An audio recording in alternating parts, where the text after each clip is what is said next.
Welcome to the 50 Shades Greener podcast, the show where three widely different worlds collide together in the most chaotic way possible. Hosted by me, Raquel, the Spanish eco queen adopted by Ireland 20 something years ago, Kiri, the Amsterdam based loony with zero filter, and Nasia, the Dublin based Indian princess bringing spice and sense.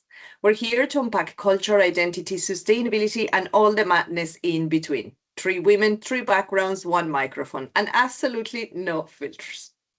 So let's begin. And today we wanted to take a different spin to our podcast. We felt that the last couple of episodes were quite heavy, quite worrying, and quite infuriating. So today we're going to talk about happiness. So, Nasia, help us kick things off today. I believe you have some news from Finland. They're the happiest people out there. Imagine. you know yeah, because if you think about Finland, you don't think of it like as sunshine and beaches and endless dopamine. I think it's the opposite of that. It's dark, it's cold, but somehow on the World Happiness Index they have emerged as the top country for years on end. They are consistently ranked as the happiest people. So I was like, okay, so what essentially is going on here? And it just felt like, when we think about happiness, we always think of it as something very personal. But how Finland is operating is that it's very systematic. They rely very heavily on really solid infrastructure. And I think that's what sets them apart. When the entire index was being set up, it doesn't necessarily just measure how much you're smiling every day. Your muscles would hurt anyway, so that's not the measurement of your happiness. How it's essentially measured is things like, is there trust in their society? Is there enough social support? Is there, of course, good healthcare? Work-life balance, how does that play out? What's the income equality? And how safe people feel in the society? And what Finland has gotten right is all of this, right? It's a system, it's a structure. It's not just a mood.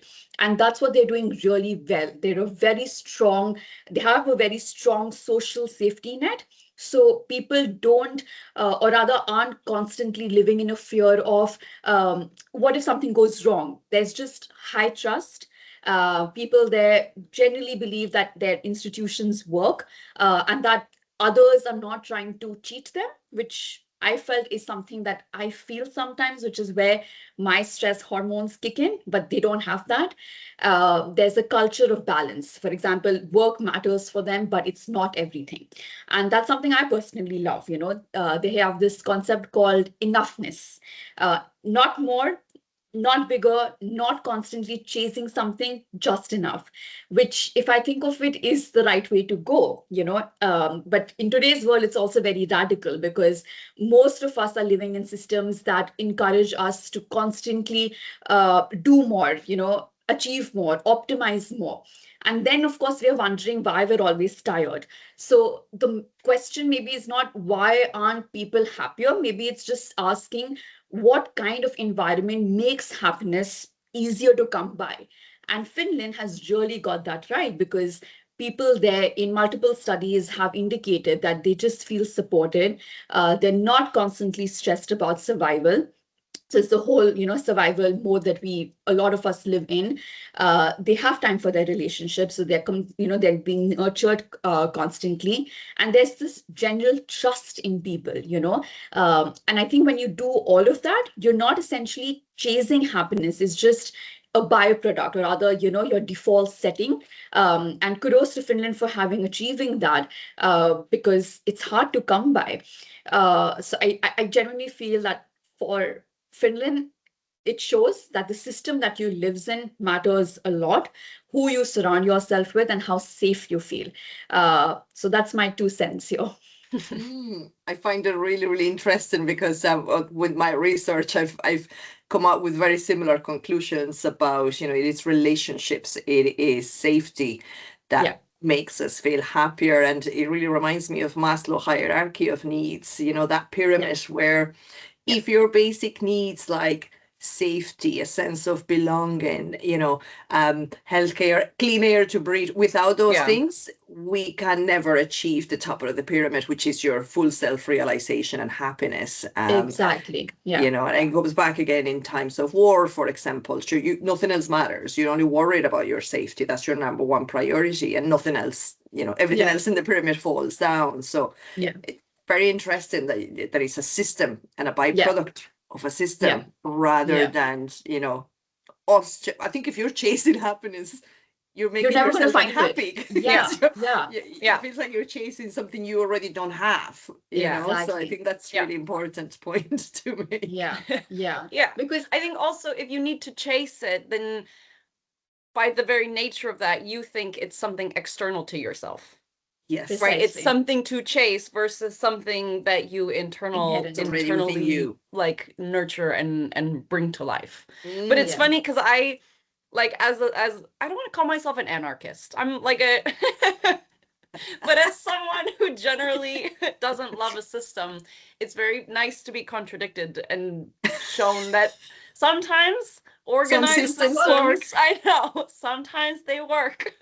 Yeah. And I wonder could other European countries take a leaf, or every country really take a leaf out of their Yeah. book, and Yeah. like should we not all aim to set up that system, Yeah. where Yeah.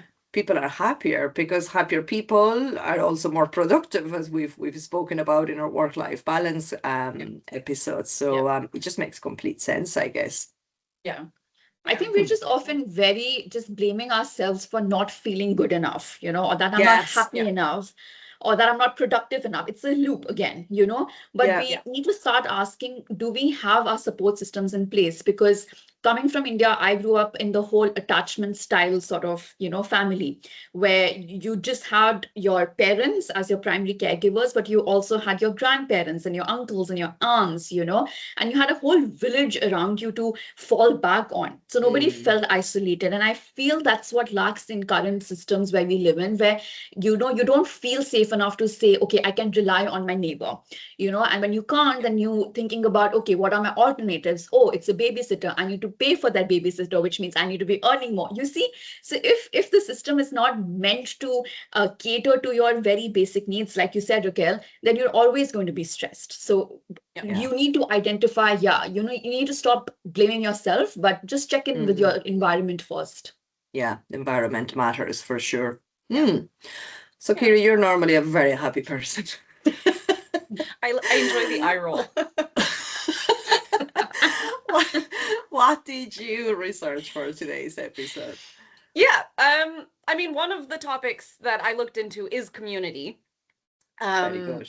So that's a huge one, because indeed I am a very happy person, and I find it comes pretty easily to me. And I think the two biggest pillars of that for me personally, but have also been, externally studied, is community, as you mentioned, and movement, like physical movement of the body. So if we're talking about, community, there is, you see it all over. It's around. Everyone's talking about there's a loneliness epidemic. Like people feel isolated. People are just lonely. And there was even a research that said that the impact of social isolation is the equivalent to smoking 15 cigarettes a day, if you want to, put it in those terms. And I thought that was a really crazy. I just thought that was a really crazy statistic. That was something to read, because I thought, really, it has that much of an impact? But it does. It does, because we're social animals. At the end of the day, we're animals and we are social. We're meant to be living in our groups. And when people don't feel they have that, and again, it can be family, it can be chosen family, friends, having the people around you that you can rely on and can trust, I think is really, really, it's important to the happiness. And, there's the blue zone countries, where they have really high rates of people who live above 100. They call them blue zones. I'm fairly certain Japan is one of them. But they do, there's books that you can read about longevity and long lives, and community is always a piece that pops up, like having your friends. So when you're old and gray, having your old gray friends that you can hobble around with and talk shit about the world. Like, Yeah. you need that. Yeah. It's kind of what we do in the podcast. It is kind of what we Yeah. do. So if we do this forever, we're good. Yeah. Talk Yeah. shit about the world every Talk week. shit about the world. And be happy. Be happy. That I we think do quite well. We all come to Yeah. this podcast extremely like, yeah, okay, you know, life sucks. And we're done with it. And we're just like, oh, that went very well. Oh my God. And the rest of the day just goes by so fine. You know? So this definitely puts us in a good mood, you know, seeing each other and just talking anything and everything. Yeah, That's it, yeah. it does. I have to apologize because while you were talking, Kiri, I lost connection for a second. But as we always say, there is no editing in this podcast. So I'm sure there's going to be a whole button popping up at some stage. But sorry about that. That's okay. I came back did when see you were saying we're animals. So that was a good place to Yeah. come back. and you just froze there. Be animals, I am not be an happy. animal. No, all good. But yeah, so community and you know, the social isolation. We do live in a society nowadays that social media makes you feel connected to people without having any physical connection. And I think that's a really big problem of this kind of loneliness epidemic, right? Is you can go on and scroll, you can see your friends' stories and see what other people are doing, and your brain is kind of You're still confused because isolated. it's thinking, oh, but this is connection, but the pieces, the neurons that are actually like, no, that's Yeah. not, they get kind of Yeah. devalued, and then you get problems with addiction. Like there's also studies that I didn't look into them, which I should have for this podcast, but there are studies that you can find that basically show that the root of most addictions in any of them is loneliness, is a lack of connection, is not feeling supported. Yeah. And having that piece. So it just goes to show like how much community is important. Yeah. That's And such an oxymoron, though. The social media was initially kind of set up and sold as, you know, your online community, Connecting up, you know, a connection to your network, and how it's actually done the exact opposite over the years. yeah. We should do a podcast on social media just in general. I think we should. Agreed. Yeah. I think that would be Put it on the list. I know, Yeah. we'll add to this. It'll probably be another one that's maybe a little bit less positive and uplifting. Yeah. We'll try and Do it find later. good stories. That's fine. Yeah, we'll try and find some good stories. But indeed, it has contributed significantly to the problem. So having community is definitely going to make you feel happier. And I know as an adult, it can be harder to kind of make those connections and find friends. So like sometimes just putting yourself out there, trying something new. Like I'm not a hobbies person. I've never been a hobbies person, but like, you know, sometimes it's worth it just to go and find people who are interested in the same like silly things as you, just bird watching or doing pottery or whatever it is. Bird watching.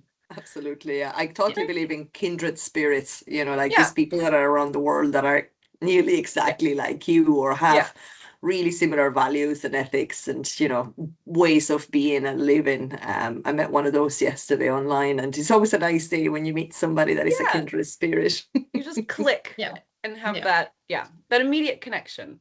Yeah. And then, just, you know, the second piece is the movement. I think that's so important. Physically moving your body. Yeah. I just want to say, like, we do our walking huddles on Thursday, and I'm sure all of us love it. You know, it's just getting out there, you know? Yeah. Just like, to get out, get some fresh air, even when it's raining, you know, just put on a raincoat and get out for a bit. Nothing can beat fresh air, and just get out of the environment that you are for even 20 minutes.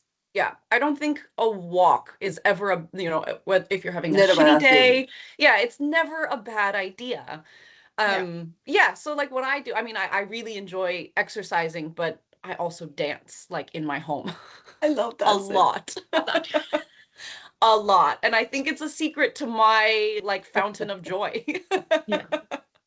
I dance around my kitchen every Friday with a couple of margaritas. Exactly. Yeah. That's my distressor. And it works. It really does. It really works. Yeah. You can literally make yourself happy to some level, you know, even when the chips are down, when things are hard. Those are the days that I try to laugh the most. And I even try and put a funnest being in the bath thing that's happening to me at the time. I know that that's probably toxic positivity now at this stage, but for me, it's the only way to get through stuff, is just to kind of like Yeah. find the funny side of things, because otherwise you Yeah. can just really drive yourself mad. Yeah. If I'm Do you know not what I do mistaken, is, oh, go ahead. sorry, I was just going to say, I think, if you just start laughing and it's not because of a joke or something's funny around you, but you just start laughing, your brain Mm, goes into thinking that there is something actually funny and it releases all the happy hormones. So you can actually trick your yes. brain into laughing and, feeling not better. I wouldn't say better, but just happy. Yeah. Yeah. Yeah. Yeah. I call it biohacking my brain. But Biohacking. that's Look, another our word for it. that's another podcast. But just quickly on that train of thought, so one of the things that I do, if I'm having a really bad or something like really frustrating happens, sometimes I'll be like, okay, imagine you're in this exact situation but with explosive diarrhea. Sure. And then at the end of it, you're just really grateful that you I don't can. like you that you're not doing whatever it is, right? Like, let's say Yeah. you've missed your flight and you're like, oh, I have to buy a new ticket, all this stuff. It's like, But I okay, don't this have is shit. diarrhea. But also, I could be in this exact situation with explosive diarrhea, and how much worse would that be? I'm going to try that one now. I'm going to try that too. Try it. See where that lands me. And